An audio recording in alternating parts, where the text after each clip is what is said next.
महामारी ने साबित कर दिया है कि स्वच्छ भारत अभियान जैसी ड्राइव का भारत जैसे देश में लागू व पूरी तरह से क्रियान्वित होना बेहद जरूरी है। सरकारी दावे कुछ भी कहते हो, लेकिन जमीन पर हकीकत कुछ और ही है। चलिए आपको दिखाते हैं देश की राजधानी में ही गंदगी का आलम क्या है। ये कहीं ना कहीं सोच को दर्शाता है कि हम जो हैं सिर्फ जनता को ऐसे तिल मरने के लिए छोड़ना चाहते हैं। हम काम कराना नहीं चाहते। हम सिर्फ बिल्डिंगों के अंदर जो है व्यवहारिक बनना चाहते हैं, लेन देन में शामिल होना चाहते हैं, लेकिन जो है काम कराना नहीं चाहते। जब अधिकारी इन्हों का काम करने के लिए सक्षम हैं लेकिन उसके बावजूद नहीं कर रहे हैं, तो उन्हों से काम कौन कराएगा?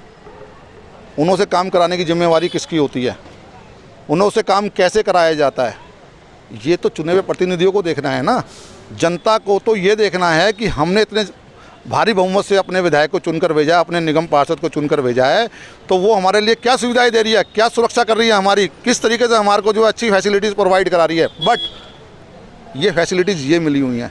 दूसरे क्षेत्र की गायें आकर हमारे क्षेत्र के अंदर आतंक मचाए हुए हैं। दूसरे क्षेत्र के कूड़ेदान बढ़िया बने हुए, हमारे क्षेत्र के आज तक बढ़िया नहीं बन पाए हैं। इसका कारण क्या है? मैं तो उसकी गहराई में जाना चाहता हूँ।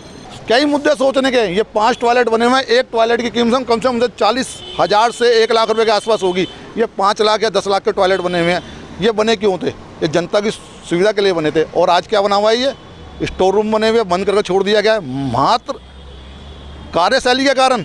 अगर प्रशासन अगर नहीं चेता, ये एंट्रियों पे काम सही तरीके से नहीं होना चालू हुआ, यहाँ की मशीनों के लिए प्रॉपर टेंडर नहीं हुए, तो मैं कहीं ना कहीं आंदोलन के रूप में बैठने वाला हूँ। मेरी इस क्षेत्र की जनता के साथ इस तरीके का दोगला व्यवहार अब बर्दाश्त नहीं किया जाएगा। यह दृश्य आप देख रहे हैं वह दिल्ली के सदर विधानसभा क्षेत्र के अंतर्गत आने वाले शास्त्री नगर वार्ड का है। आपको बता दें कि यहाँ के निगम पार्षद और विधायक दोनों ही वहाँ के स्थानीय निवासी हैं, लेकिन फिर भी गंदगी का यह आलम है। उन्हें भी यह गंदगी दिखाई नहीं देती है। गंदगी के ढेर पर जीने को मजबूर हैं इस इलाके के निवासी। आते जाते वक्त इस गंदगी और बदबूदार जगह से होकर गुजरना पड़ता है। गायें आप देख रहे हैं, कूड़ेदान पर चारों तरफ गायें खड़ी हुई हैं, जबकि बैन है। दूध की डेयरियां चलाना रेजिडेंस एरिया के अंदर बैन है, उसके बावजूद भी एक गायें कहाँ से आ रही है? ये जो वेटरनरी सर्जन जो हैं, जो हमारे एमसीडी डिपार्टमेंट के हैं, वो कहाँ उनकी जवाबदेही जो है कोई फिक्स नहीं कर रहा है।